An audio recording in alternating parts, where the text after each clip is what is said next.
Kalbant apie Ukrainą, pradėkim vėl ne nuo paskutinio pjesės veiksmo, nuo pradžios pradėkim. Norint suprast, kas darosi Ukrainoje ir ko viskas pasibaigs, reikia žinot patį pagrindinį dalyką. Šios dienos Ukrainoje yra mažiausiai 3 tautos, kurios gyvena, jeigu teritoriškai apibrėžti, tai yra Novorosija, tai yra istorinis pavadinimas, Doneckas, Luganskas, Charkova, Odesa, Chersonas, Nikolajevas, Novorosija. Toliau yra Malorosija, tai yra Kijevas ir centrinė Ukraina. Ir yra Galicija, Voluinė, Lvovas. Yra dar smulkesnių, yra rumunai, Odesos apskrityje, yra vengrai užkarpatėje ir yra rusinai, liekanos tų pačių Galicijos dabartinių gyventojų, kurie taip ir neatsisakė savo vardo rusinai, jie gyvena užkarpatėje. Čia yra smulkus tokie dariniai gyventojai. Tai yra 3 pagrindiniai Galicija, Malorosija ir Novorosija. Tai yra istoriniai pavadinimai. Kad suprastumėt, kuo jie skiriasi, aš duodu jums analogą iš Lietuvos. Jis nėra visiškai tikslus. Klaipėda ir klaipėdiečiai, memelenderiai, tai yra lietuviai, kurie gyvena Klaipėdos krašte, tai jie būtų va tie Galicija. Toliau yra žemaičiai, tai būtų tie va Malorosijos ukrainiečiai. Ir yra lietuviai, tai tie yra Novorosijos rusai. Ir kad būtų visiškai atitikmuo, tai turėtų būti va už šitų darinių dar kažkokia didžiulė Lietuva. Ukrainiečiai Malorosijos ir ukrainiečiai Novorosijos, o dalis ten jų save vadina rusais, jie bando dabar ten aiškinti santykių. Tai būtų tas pats, kaip žemaičiai bandytų primesti Lietuvai Žemaitijos idėją ir mes pradėtume aiškintis, kur prasideda žemaitis ir kur baigėsi žemaitis. Mes rastume galus. Be šansų. Tai yra panaši situacija tarp tų Malorosijos ir Novorosijos, tų rusų ir ukrainiečių. Šiandieną jie kūrė tą Ukrainos valstybę, tie žmonės, kurie tą idėją atstovauja, jie ukrainizuoja visą tą Ukrainą. Nu ir dalis tų nepasiduoda. Tai būtų tas pats, kaip žemaičiai bandytų padaryti iš lietuvių Žemaitiją, nu ir prasidėtų. Vieni lietuviai sutiktų, kiti nesutiktų, taip toliau ir taip toliau. Čia nėra, sakau, visiškai tikslų, bet dabar esminis dar dėmuo yra. Va ta Galicija. Ir tie memelenderiai Klaipėdos krašto lietuviai. Jau seniai buvo kalbėta, kad Klaipėda mums žadėta. Jau seniai buvo kalbėta, kad Klaipėda mums žadėta, kad Klaipėda mums žadėta. Vat Klaipėdos krašto lietuviai, kita religija, jie yra ten liuteronai, jie ne katalikai, taip. Jie niekada negyveno su lietuviais vienam krašte. Jie gyveno su vokiečiai. Jie visada buvo antrarūšiai gyventojai, nes ten vadovavo paradui vokiečiai. Mes turėjom savo valstybę, mes buvom, žemaičiai apskritai, ten, jinai turi didžiulį istoriją. O tie Klaipėdos krašto lietuviai, tokie antriniai, nes savo žemė būdami. Išeinant iš to, pas juos kita kultūra, kitas mentalitetas, nes jie gyvena Vokietijoje. Triumfo akimirkas dievinantis Adolfas Hitleris atplaukė kreiseriu Deutschland. Persėdo į nediduką torpedinį katerį ir 2 valandą po pietų išlipo Klaipėdos uoste. Tas pats atsitiko su Galicijos tais dabartiniais ukrainiečiais. Va ta Galicija, Lvovas, kita religija. Ten katalikai, visur kitur pravoslavai. Toliau jie tenais visada buvo engiami Lenkų ir Austrų. Jie visada ten buvo antrarūšiai, net savo žemę gyvendami. Иван Франко. Украинский язык запрещен, школы закрыты, университет во Львове ополячен, запрещено даже название Западная Украина. Vėl kitas mentalitetas, kiti papročiai, kita kalba, panaši, bet У так называемого современного украинского языка, как и у заведомо синтетического эсперанто, был, так сказать, отец. Был человек, который его придумал, исходя из принципа «пусть некрасиво, зато не по-русски». Этим человеком был Михаил Сергеевич Грушевский. Malorosijos ukrainiečiai tie, Kijeve tenai, tai jų kalba vadinasi suržik. Rusai ją supranta, rusai sako pozno, vėlai, a jie sako pizdno. Rusai pasakys подраздел, подаленись, а те sakys пидраздел. Я его спрашиваю, как будет по-украински кот? Он говорит «кит». А как будет кит? Обиделся и не разговаривает. Михаил Булгаков. Белая гвардия. И dabar įsivaizduokit, kad šitą kalbą bando primesti kaip valstybė, tai tie rusai, jiems skamba juokingai, taip pat kaip žemaičiai bandytų primesti savo kalbą dabar visai Lietuvai kaip valstybinė, literatūrinė, tokia. Ir ką? Galicijos ukrainiečių kalba, Lvovo, jinai skiriasi ir nuo to Suržiko. Ten yra žymiai daugiau lenkiškų intruzų, vokiškų intruzų, vengriškų intruzų, kokį tik jūs nori dar, nes jie gyveno, kaip sakau, toje Austro-Vengrijoje, su lenkais plius.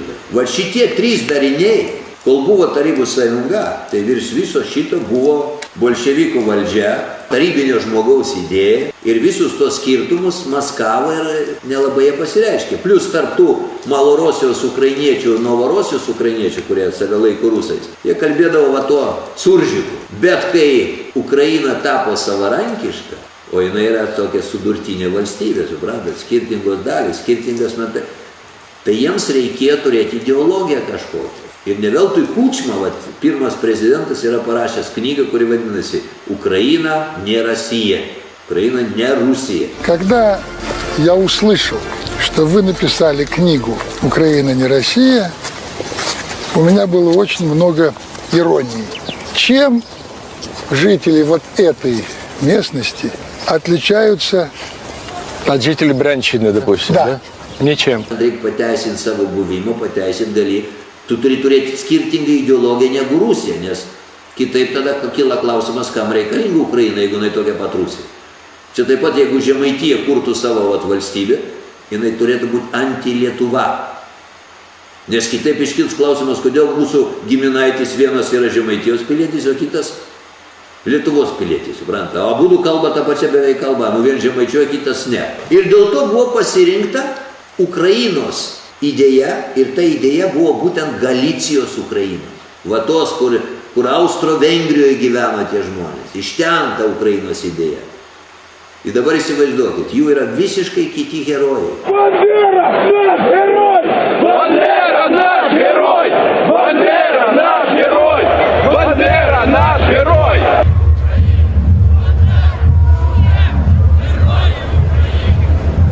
Jie turi teisę į savo herojus, nes Bandera, Šuchevičius, tai jie kariavo, kada po spalio revoliucijos kūrėsi Ukrainos valstybė, tai jie pradėjo kariauti už savo teritoriją.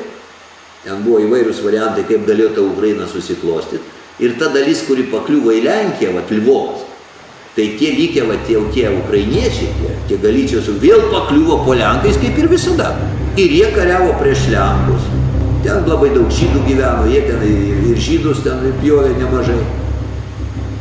Ir jie norėjo nepriklausomos valstybės nuo Lenkų. Kai 39 metais Stalinas, stumdamas galimą fronto liniją nuo Rusijos sienų, paėmė vakarų Ukrainą, tie vėl liko be savo valstybės, jie pradėjo kariauti jau prieš bolševikus, tas Banderas su Šuchevičiu. Ir laukė vokiečių, tikėdamasis, kad vokiečiai tą jiems nepriklausomybę duos. Kai vokiečiai atėjo, Banderą pasodino į kalėjimą. Visi tiesa sėdėjo gerose sąlygose, bet neatsirealizavo jų svajonės. Ir vokiečiai nedavė jiems tos nepriklausomybės. Po to, kai karą laimėjo Tarybų sąjunga, vakarų Ukraina grįžo vėl į sudėtį, jie toliau kariauja jau prieš Maskvą. Ir jie turi teisę. Jie kariauja už savo valstybės taip suprantamos nepriklausomybę. Kitas dalykas, kad ten labai daug žiaurumų. Бандеровцы уничтожают семьи тех, кто связан с советами.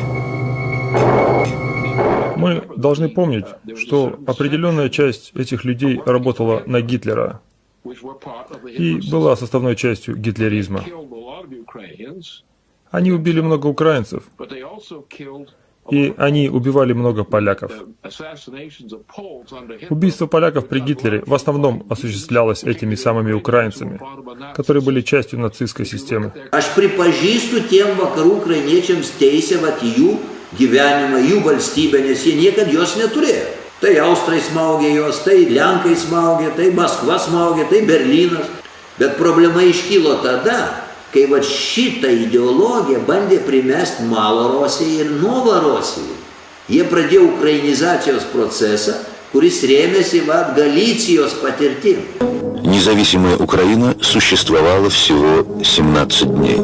Уже 17 июля Гитлер объявляет украинское правительство незаконным. Ten Bandera Šuchevičius yra didvyriai jiems, nes jie kovojo su Maskva už nepriklausomybę.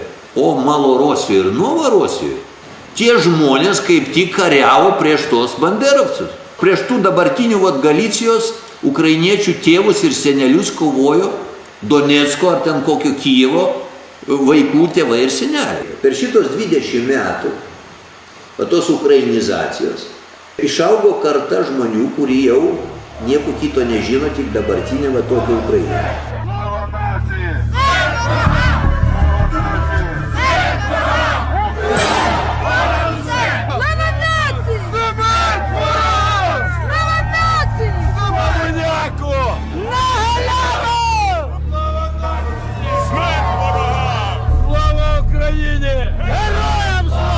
Ukrainoje yra labai dažnas reiškinys. Seneliai ir tėvai save laiko rusais, o anūkai ir vaikai jau save laiko ukrainiečiai. Vienoj šeimoje.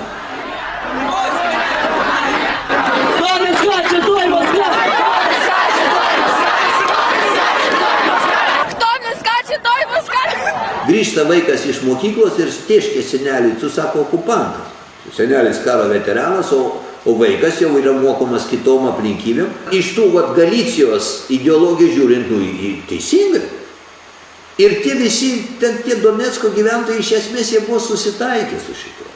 Tas Maidanas pirmas 2004 metais, ten kur buvo beprotiška situacija, trečias rinkimų turas, niekad istorijoje nebuvęs, tie Juščenka į valdžią, suprantate. Bet dabar žiūrėkit, jis ateina į valdžią, laimi rinkimus iš trečio karto, po 5 metų jo reitingas 3%. Ir vėl ukrainiečiai jau susitaikė su to Juščenkos valdymu, vėl nieko negavo. Ateina vėl Janukovičių išrenka.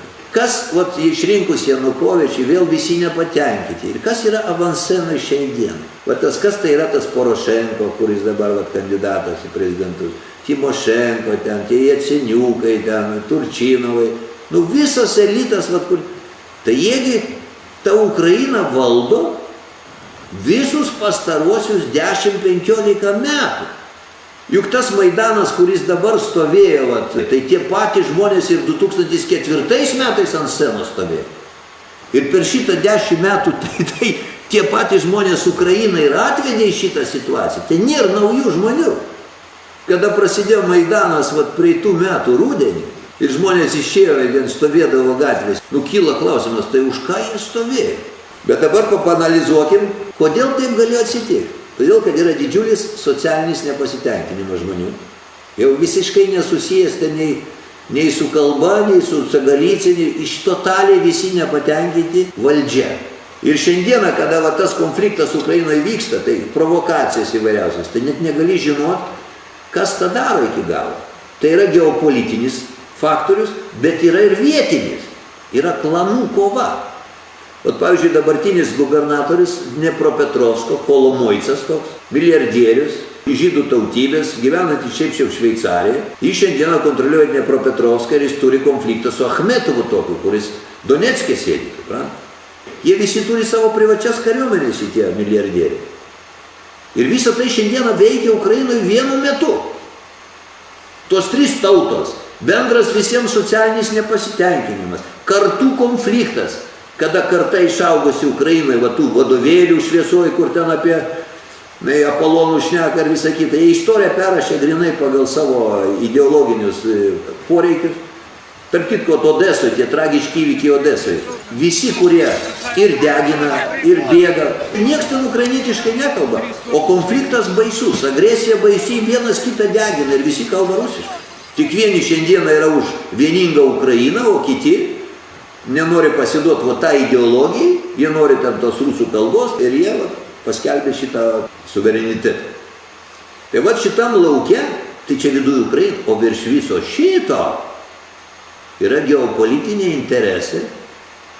Šiandieną tos ekonominės krizės akivaizdoje, dolerio zonos siaurėjimo metu, Jungtinės valstijos turi gyvybinį interesą sustabdyti Rusijos ir Kinijos kilimą, jų apsijungimą, jų projektų vykdymą. Ir vėl grįžkime į Antrą pasaulinį karą. Давайте не будем забывать, что Соединенные Штаты — единственная страна в мире, которая когда-то применила ядерное оружие. Причем применила против неядерной страны, против Японии. Мы что, это просто вычеркнули из памяти, что ли? Нет. И не можем это вычеркнуть. И мы всегда будем реагировать на угрозы, которые возникают возле наших границ.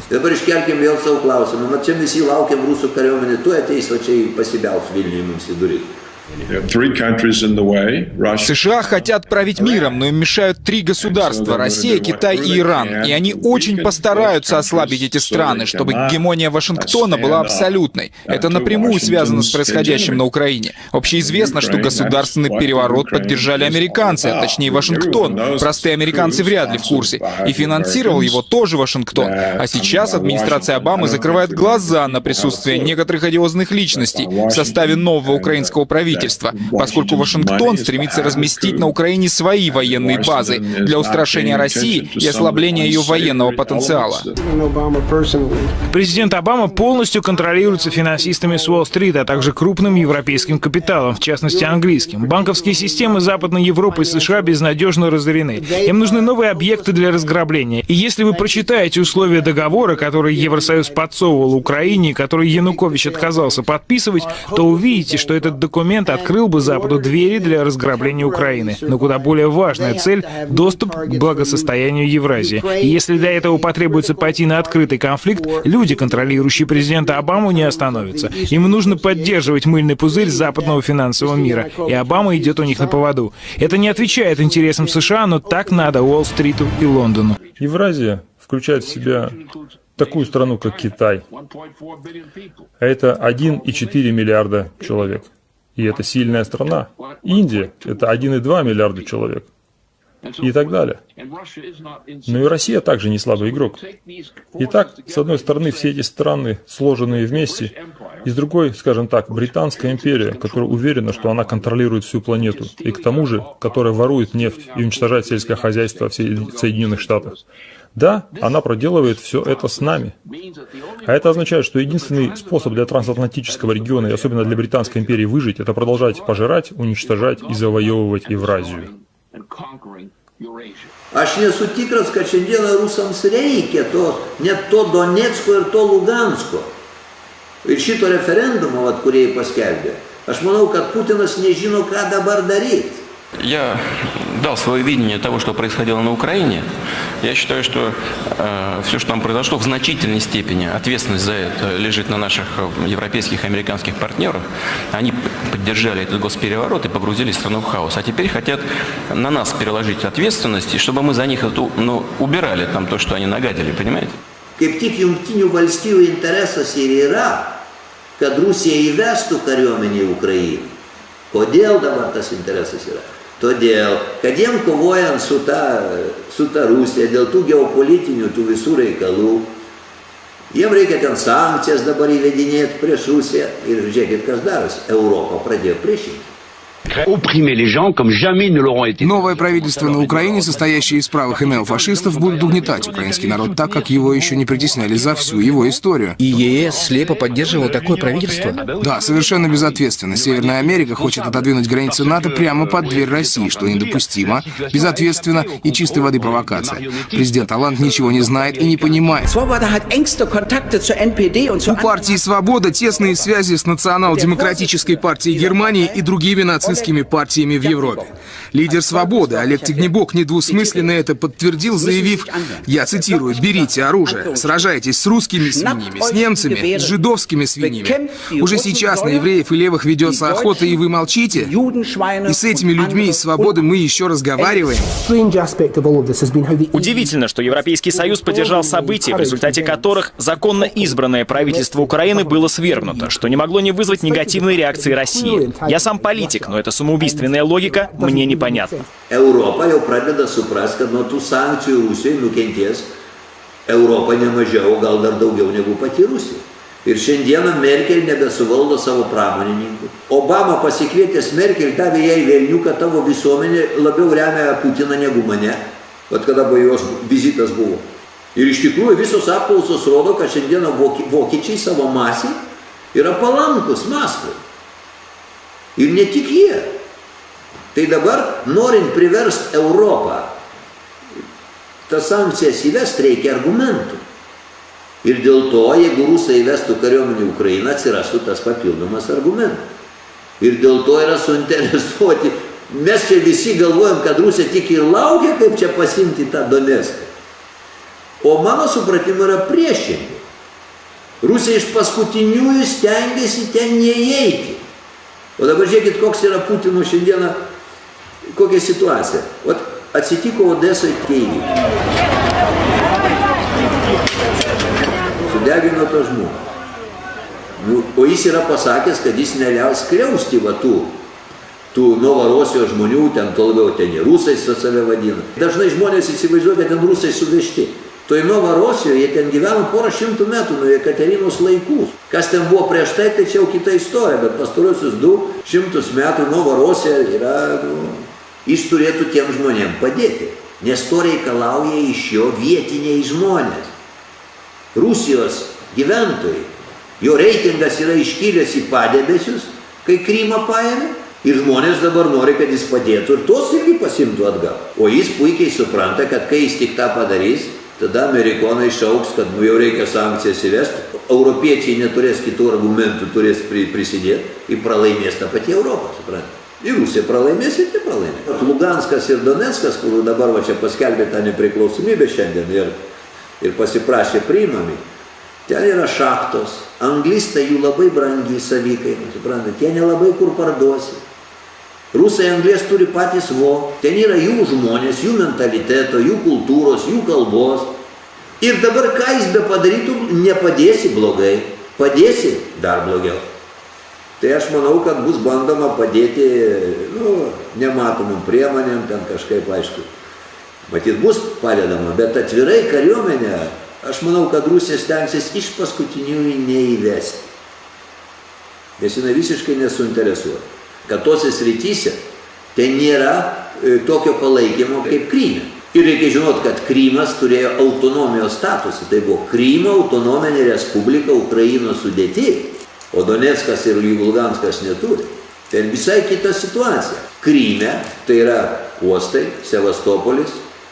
Tai yra tiesiog gyvybiškai svarbu turėti tą teritoriją. Čia vienas įdomus niuansas. Jungtinių valstijų viešųjų pirkimų puslapyje internetinė. Jau prieš keletą mėnesių buvo paskelbta, kad jie ieško kompanijos, kuris suremontuotų pagal jų poreikius Sevastopolyje mokyklas. Ten turėjo įsikurti kažkokį jūrų pėstininką ar kažkas tokio. Aiškiai, jie net neabejojo, kad tą Krymą jau jie turės, nes jau jie iš anksto руочеся там įsikurti, suprantate? Люди на юго-востоке Украины, в том числе в Крыму, были напуганы таким развитием событий. И граждане, проживающие в Крыму, выразили желание провести референдум по поводу возможного присоединения к России от Украины. Значит, что мы сделали? Мы только обеспечили свободу волеизъявления. Если бы мы этого не сделали в Крыму было бы хуже, чем в Одессе, где людей заживо сжигают. Ну, kaip galima nematyti, kad ten atvyksta CŽV direktorius į Kijevą, viceprezidentas, ten šmėžuoja tie amerikonai, vokiečiai, anglai, prancūzai, lenkai, lietuviai, mes ten pastovi. Обнимитесь все, будьте едины, создайте Майдан по всей Украине. Ir paskui sako, ne, mes nesikišam. Amerikonam reikalingas chaosas Ukrainai, reikalinga rusų kariuomenės įėjimas į Ukrainą, kad galėtų po to išpūsti dar didesnį triukšmą, pajungti Europą tom sankcijom. Europai priešingai visiškai nereikalingas chaosas, nesupranta, ko viskas baigsis, supranta? Но Rusija то лабел. Значит, завтра Украина может оказаться в НАТО, а послезавтра там уже могут быть размещены элементы противоракетной обороны США. С нами по этой теме тоже никогда никто не разговаривает. Говорят, не против вас, и вас не касается. Опять. Понимаете, мы уже устали от такой формы ведения дискуссии. Никакой дискуссии. Tai Kissingeris panašiai, kaip aš šneku, sako, aš manau, kad visi tie įvykiai su Krymu tai buvo ekspromtas. Tiesiog taip susiklostė situacija ir, aišku, Putinas pasinaudoja situaciją ir plus ten ypatingai palanki padėtis gyventojų požiūrį ir jam strategiškai reikalingi. Dabar reikim, kas realizuoja šitos uždavinius, chaoso kelimą. Tai kaip sakiau šiandieną, Jaceniukas. buvęs užsienio reikalų ministras, Porošenko, buvęs užsienio reikalų ministras, Timošenko, buvusi premjerė. Jie visi ten yra, ta valdžia ir yra. Ir dabar žiūrėkit, gerai, Maidanas, gerai, prasidėjo, pamenu.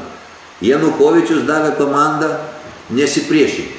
Jis buvo vadinamas tironu, ten visą kitą, nors jo metu nežuvo niekas. Dabar su tankais ten visi vieni kitus traiško. Janukovičius juk siūlė Jaceniukui paimti premjero postą, pamenu, prieš porą mėnesių, trejata. Sutiko su pagreitintais rinkimais. Janukovičius su viskuo buvo sutikęs. Tai dabar jūs man atsakykit, tai kokio velnio reikėjo šito perversmo, jeigu tu galėjai tapti premjeru ir be perversmo, ir be viso šito chaoso, rinkimai būtų buvę už kelių mėnesių, tai kodėl jūs taip elgėte? O juk šito elgesio paseko ir byra Ukraina kaip valstybė. Tai jeigu jie būtų nepadarę tų žingsnių vasario 22 dieną, kada Janukovičius buvo priverstas pabėgti, jeigu jie būtų tada sutramdė savo tą pravai sektor, ten tą patį Muzičko, ten arba tą Jarošą ir visą kitą, taigi būtų buvę normaliai rinkimai, nebūtų atsitikę nei Krymo situacijos, nei šiandien tų referendumų Donecke ir Luganske. Jeigu reikia Ukrainos, tai visos. O jeigu jie paima tik dalį, tai gauna masę problemų, o NATO daliniai vis tiek atsistoja. Jie gauna tada kitą priešišką Ukrainą, dar labiau piktą ant jų, ar ne? Ukraina tada likusi dar greičiau pasikvies NATO dalinius ir Amerikos raketas pasist, ką jie laimi. O visą Ukrainą jie nei pasiruošę paimti, nei gali. O imti gabalą, mano supratimo intereso nėra. Tai tada kokio velnio visi šitie Jaceniukai pradėjo šitą chaosą. Jeigu galėjo tapti premjeru, įprasta tvarka, ir atsakymas čia tik vienas peršas. Būtent chaosas ir buvo reikalingas šito žaidimo užsakovams. Nes be chaoso, jeigu Jaceniukas taptų premjeru legaliai, negalėtum išpūsti po to gaisro, kuris dabar liepsnoja. O šiuo atveju šito žaidimo užsakovams vienodai rodo, kas bus su Donecku, kur jisai bus, jam reikia konflikto, nes jos domina ne Ukraina ir ne Europos Sąjunga jos domina, kaip čia daugelis įsivaizduoja. O jos domina jų geopolitiniai tikslai ir šitose tiksluose ar Ukraina, ar Europos Sąjunga, ar Lietuva. Šum za scenai rusiškai pasakysiu. Taigi štai,